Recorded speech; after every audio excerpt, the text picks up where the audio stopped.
Welcome to The Explainer. Today, we're going to dive into some of the big takeaways from the recent Zero Waste Summit. It's all about a problem that is massive, but kinda invisible. One that starts right on our plates and, believe it or not, ends up in actual mountains of waste.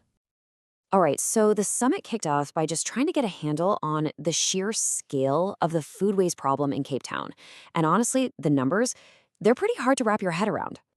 Get this. An estimated 4,000 tons of organic waste is generated in the city every single day. I mean, that is literally a mountain of waste piling up day after day after day. And Chef Roberto DiCarvalho from the CTICC, he just nailed the feeling in the room. He's looking at things like these huge conference buffets and said the amount of perfectly good food going to waste is just eye-watering. What a perfect word for it.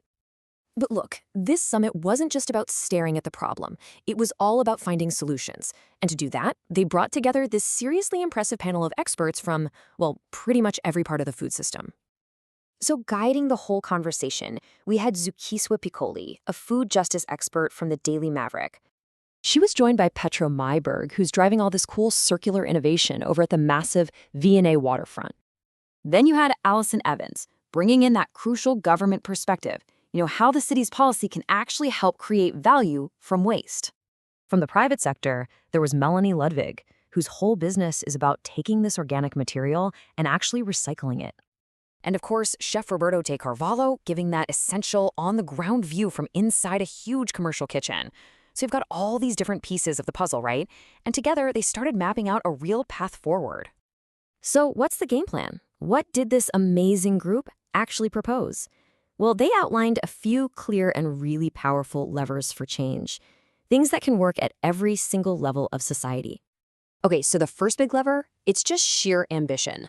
The province has set this incredibly bold target: divert 100% of organic waste from landfills by 2027. Wow. A policy like that, it just creates instant urgency. It gives everyone a finish line to run towards. And this isn't just talk, right? We're already seeing what's possible when an organization gets really serious. Just look at the V&A waterfront.